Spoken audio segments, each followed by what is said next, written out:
Tout le monde veut tirer à 3 points. Mais personne ne le fait comme lui. Hoop culture.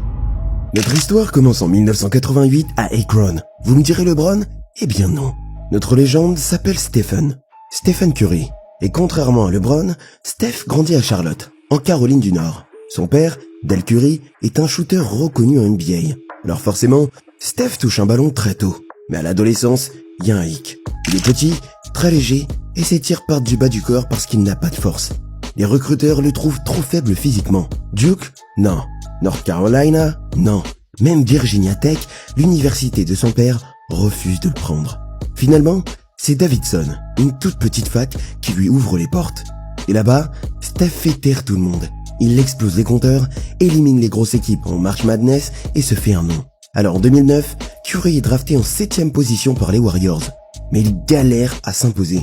Les fans veulent un meneur dominant et il lui enchaîne les blessures à la cheville. À 2 doigts d'être transféré, il joue peu, il boit souvent, il inquiète tout le monde. Mais en 2012, il signe un contrat à 44 millions sur 4 ans. À l'époque, c'est vu comme un pari. Et ce pari va tout changer. Parce que l'année d'après, il prend feu. Il colle 54 points au Madison Square Garden. Il tire de plus en plus loin, il commence à casser des reins. Et surtout, il ne se blesse plus. Alors avec Klay Thompson, ils forment les Splash Brothers. Et à eux deux, ils redéfinissent ce que veut dire shooter. Les Warriors deviennent injouables. En 2015, ils gagnent le titre. Et Curry est élu MVP. En 2016, ils battent le record de victoires. 73 matchs gagnés. Il est MVP à l'unanimité. Il tire du logo comme si c'était normal. Il fait voler les défenses en courant tout le temps. Mais en finale, ils se font remonter 3-1 par LeBron. Et l'année suivante, Golden State recrute Kevin Durant. Avec lui, il gagne encore 2 titres. Curry accepte de laisser briller KD. Il prend pas les MVP des finales, il s'efface un peu et ça commence à parler. Est-ce qu'il peut gagner sans renfort? Est-ce qu'il est vraiment le leader?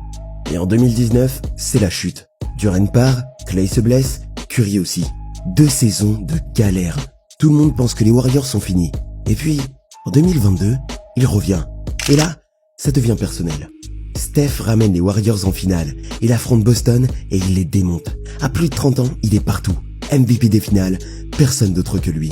Il pleure sur le terrain, il sait ce que ça veut dire. C'est sa revanche, c'est son moment. Parce qu'il a bossé.